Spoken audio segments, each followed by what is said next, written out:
ইসলামের ইতিহাসে ন্যায় বিচার আর জবাবদিহির কথা উঠলেই কিন্তু একটা নাম সবার আগে মাথায় আসে, শতাব্দীর পর শতাব্দী ধরে যা এক অনন্য আদর্শ হিসাবে রয়ে গেছে। আজকের এই বিশ্লেষণে আমরা উমর ইবনে আল খাত্তাব রদিয়াল্লাহু আনহুয়ের সেই অবিস্মরণীয় শাসন ব্যবস্থা নিয়ে একটু গভীরে যাব। মজার ব্যাপার হলো, এটা কেবল অতীতের কোনো পুরনো গল্প নয়, বরং প্রশাসনিক স্বচ্ছতার এমন একটা মাস্টার প্ল্যান যা এই ২১ শতকেও সমানভাবে প্রাসঙ্গিক। তো চলুন মূল আলোচনায় যাওয়া যাক। ইতিহাসের এক দারুণ দার্শনিক পরিবর্তনের দিকে যদি আমরা তাকাই, তাহলে একটা বড় পার্থক্য চোখে পড়বে। একদিকে রয়েছে ক্ষমতাকে স্রেফ ভোগের উপকরণ বা ব্যক্তিগত আরামায়েশের হাতিয়ার হিসেবে দেখার সাধারণ একটা প্রবণতা, আর ঠিকের বিপরীতেই ছিল উমর রাদিয়াল্লাহুর সেই বৈপ্লবিক দৃষ্টিভঙ্গি, যেখানে ক্ষমতা হল এক মহান আমানত। এই যে একটা অটল বিশ্বাস, এই আমানতের পাই টু পাই হিসাব সরাসরি মহান আল্লাহর কাছে দিতে হবে, এটাই কিন্তু সে সময়ের সুশাসনের সবচেয়ে বড় চাবিকাঠি হিসেবে কাজ করেছিল। তো এই নিশ্চিদ্র শাসন ব্যবস্থার আসলে ৫টা মূল স্তম্ভ রয়েছে। এগুলো হলো ন্যায় বিচারের অনন্য দৃষ্টান্ত, ক্ষমতার আসল অর্থ, নিরপেক্ষ তদন্ত ও বিচার প্রক্রিয়া, সম্পদের কঠোর হিসাব রক্ষণ এবং সবশেষে একজন প্রকৃত শাসকের পরিচয়। প্রথমেই আসছে ন্যায় বিচারের অনন্য দৃষ্টান্ত। এটা ছিল এমন এক কঠোর শাসনতান্ত্রিক কাঠামো যেখানে যে কোনো ক্ষমতার চেয়ে ন্যায় বিচারকে সবসময় অনেক ওপরে স্থান দেওয়া হয়েছে। ২ নম্বরে রয়েছে ক্ষমতা ভোগ নয়, আমানত। মানে হল একজন শাসক এখানে আক্ষরিক অর্থেই জনগণের সেবক এবং আমানতদার ছাড়া আর কিছুই নন।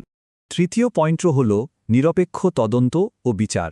নীতিমালার কথা তো জানলাম, কিন্তু অত্যন্ত ক্ষমতাধর গভর্নরদের কিভাবে জবাবদিহির আওতায় আনা হতো সেই বিষয়টা কিন্তু আরও অনেক বেশি চমকপ্রদ। প্রক্রিয়াটা আসলে ঠিক কেমন ছিল?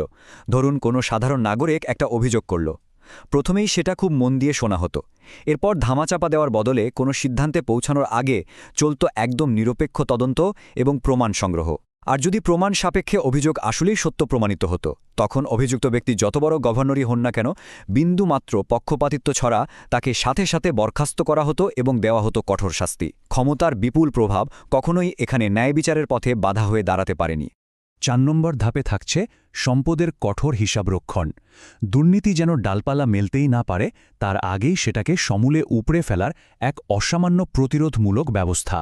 একটা বিষয় খেয়াল করার মতো, এমনকি তিনি গভর্নরদের সম্পদের হিসাবও নিতেন। একবার ভাবুন তো, ৭ম শতাব্দীর কথা বলছি আমরা। সেই প্রেক্ষাপটে এই একটা কথার গভীরতা আসলেই অকল্পনীয়। কেউ যেন প্রশাসনিক ক্ষমতার অপব্যবহার করে অবৈধভাবে কোনো সম্পদ বানাতে না পারে, সেজন্য আগে থেকেই কঠোর আর্থিক অডিট নিশ্চিত করা হয়েছিল। প্রাচীন ইতিহাসে একজন একছত্র শাসকের অধীনে তার ক্ষমতাধর গভর্নরদের এভাবে অডিট করার নজির সত্যিই খুব একটা পাওয়া যাবে না। জনগণের অধিকার রক্ষার ক্ষেত্রে এটা ছিল একেবারে যুগান্তকারী একটা পদক্ষেপ। আর একেবারে শেষ ধাপে রয়েছে প্রকৃত শাসকের পরিচয়। এত সব কঠোর জবাবদিহি এবং নিয়মকানুনের চূড়ান্ত ফলাফল আসলে শেষ পর্যন্ত কী দাঁড়ালো? এর সামাজিক প্রভাবটা কিন্তু পৌঁছে গিয়েছিল একেবারে রন্ধ্রে রন্ধ্রে। সাধারণ মানুষ নিজেদের অসম্ভব নিরাপদ আর আত্মবিশ্বাসী মনে করত, কারণ তারা জানত প্রতিপক্ষ যত বড় ক্ষমতাধর ব্যক্তি হোক না কেন, যে কোনো অন্যায়ের বিরুদ্ধে খলিফার দরবারে গেলে নিখুঁত সুবিচার একেবারে নিশ্চিত। এই অটল কাঠামো এমন এক সুরক্ষিত সমাজ তৈরি করেছিল যেখানে সাধারণ মানুষের মনে ভয়ের বদলে কাজ করত শুধুই ভরসা।